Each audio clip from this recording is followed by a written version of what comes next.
115 दिन के निलंबन के बाद आज मेरा निलंबन समाप्त हुआ। मेरे सस्पेंशन को रिवोक किया गया और मैं honourable supreme court of India का बहुत बहुत धन्यवाद करना चाहता हूं। साथ ही साथ ऑनरेबल चेयरमैन राज्यसभा का भी धन्यवाद करना चाहता हूं कि अंततः मेरा निलंबन समाप्त हुआ और करीब करीब 115 दिन मैं सदन के बाहर रहा। लोगों की हक की आवाज़, लोगों के सवाल जो सरकार से वो पूछना चाहते हैं वो नहीं पूछ पाया, उनके अधिकार की लड़ाई नहीं लड़ पाया।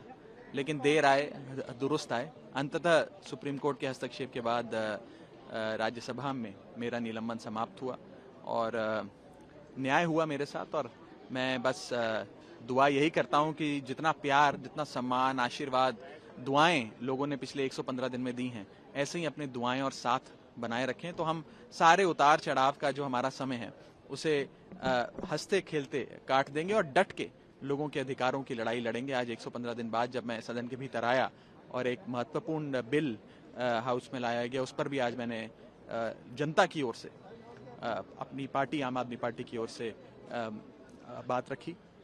मजबूती से सरकार से सवाल करें और ऐसे ही हम सरकार से लगातार सवाल करते रहेंगे। और एक विपक्ष में जो सांसद होते हैं उनका यही रोल होता है और इसी प्रकार से आगे भी जनता की सेवा में लगे रहेंगे। मैं बस इतना ही कहना चाहूँगा जनता को हाथ जोड़ के कि आपका बेटा फिर से सदन के भीतर आ गया आपके हकों की, अधिकारों की लड़ाई लड़ने। तो फिर आप अपना जो मांग है, जनता की मांग है, उसको उठाते रहेंगे या फिर आपकी? बिल्कुल बिल्कुल उठाते रहेंगे और आज ही मैंने सवाल कई ठोस सवाल सरकार से पूछे हैं। प्राइवेसी से संबंधित एक महत्वपूर्ण बिल और लेजिस्लेशन लाने का प्रयास सरकार कर रही थी उस विषय में। और 115 दिन तक जब मैं सस्पेंडेड रहा तो लोगों की बड़ी दुआएं और प्यार मिला।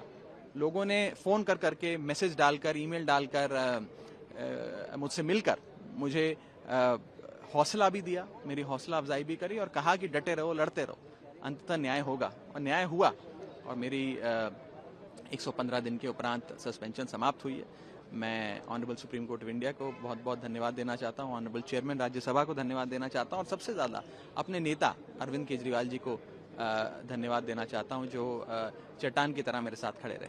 महुआ मोइत्रा भी अब इसी एक्सपल्सन के तौर पे गुजर रही है, उनके ऊपर भी एथिक्स कमेटी ने अपनी रिपोर्ट लगा दी और आजकल जब भी हो उसके ऊपर एक बार आएगा जब एथिक्स कमेटी का रिपोर्ट सदन के भीतर, तभी उचित होगा उस पर कॉमेंट करना। एक बार रिपोर्ट आ जाए, हम वो रिपोर्ट पढ़ लें तो ज़रूर उस पर बात करेंगे। लेकिन ऐसा नहीं होना चाहिए कि कोई भी शख्स जो मजबूती से सरकार से सवाल करे, उसके खिलाफ द्वेष की भावना से प्रेरित कोई कदम उठाया जाए। मैं बस इतना ही कहना चाहता हूँ।